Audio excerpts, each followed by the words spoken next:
Clark Palisa, franchise owner of Happy Ice Scrambled Korean. We have the package of PVC card amounting to 49,888. Nung una, nag-try kami mag-order ng ice scramble sa over Facebook, and then we saw this Happy Ice.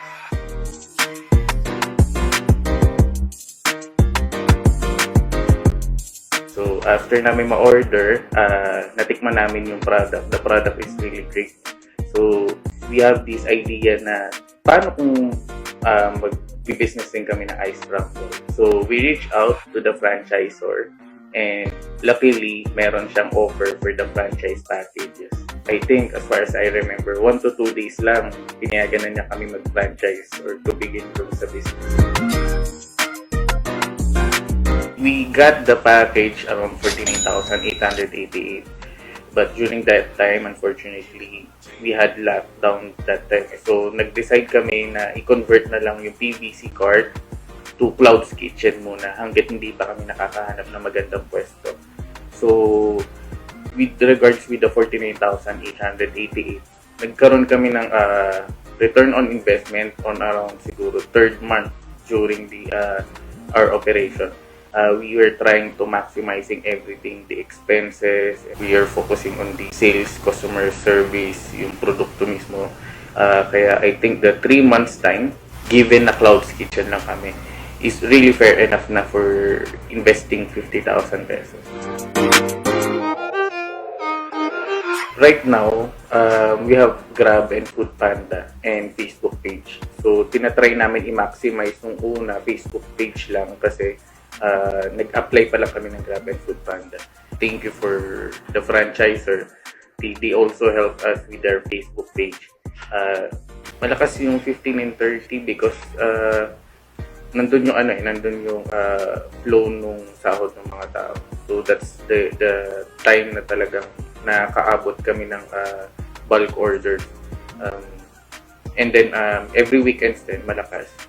We're expecting bulk orders during Friday, Saturday, and Sunday. As far as I remember, we hit the 10,000 mark on a single day. So, yun yung pinakamalakas namin. Mix na yun with Grab, Foodpanda, and Facebook. Since we don't have walk-ins pa rin as of now, siguro that is the highest na yung so far yung nare-receive namin. On the average of we're average around 5 to 7 in a day, pero yung 10,000 mark, that is really one for us. Yes, since we are on the cloud, so Cloud's Kitchen kami, yes, we are operating pa din. And then actually kung kailan easy, dun malakas ang benta namin kasi everyone sa mga taong right now, very convenient sa kanila umorder through Grab and Foodpanda and online. So, deliveries nowadays, sobrang lakas niya. Kaya, dun kami nagtitake advantage, lalo na pag kami easy. My experience in Happy Ice Scramble business is with the operation side, we're trying to maximize every system na meron kami, like yung mga mas mapapabilis kami kapag once nandiyan yung mga deliveries. We do have some strategies in order for us to deliver na mas mabilis and tama yung order.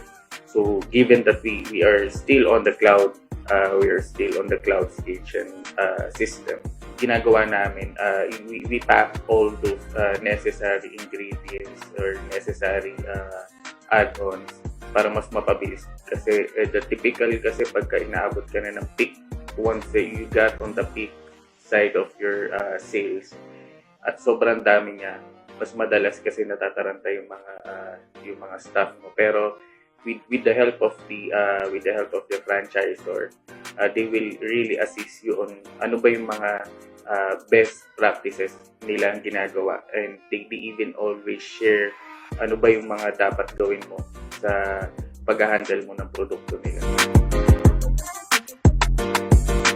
We are really happy with the support of franchisor, especially Gretch and Miss Jessica. Lahat ng mga inquiries namin, sinusuportahan nila. They even have Aaron to support us with our Facebook page on how we handle our ads, how do we market. They even have this training. Yun, sobrang sulit talaga yung support from the franchise. Actually, we have a rating in Grab around, we have 5-star rating in Grab. We have almost 5 rating in Foodpanda and 5-star rating also in the Facebook page. Lahat sila nagiging happy actually pagka the product itself makes them happy. It brings them their childhood days. So, I think the product itself, basta ma-maintain mo lang, you will have tons of happy feedback. I cannot mention specifically ano yung pinaka kasi almost all of them they are sending sending their photos na nakapost selfies with Happy Ice Scramble. Our goal in the Happy Ice Scramble business side is to maintain our expenses at the tolerable level. And then on the customer side, we just need to maintain yung ganda ng produkto. So even the customer service na we are offering them, like yung mga fast deliveries, yung complete orders, yun, we need to maintain them just to keep up the market. As of now, all I have are good commendation with the company. I cannot think of any suggestions as of now kasi they're providing excellent support to us franchisees, especially to sa branch namin. Lahat ng mga factors na kailangan namin like communication, materials, ideas, binibigay ka agad eh. And then they also launch new products as well. They give us some diversification sa product, nag-introduce sila ng ibang mga produkto aside from the ice scramble. I think wala na akong mahanap sa kanila kasi they're the one really on the push para sa aming mga franchisee. Once again, thank you very much Happy Ice Scramble for the opportunity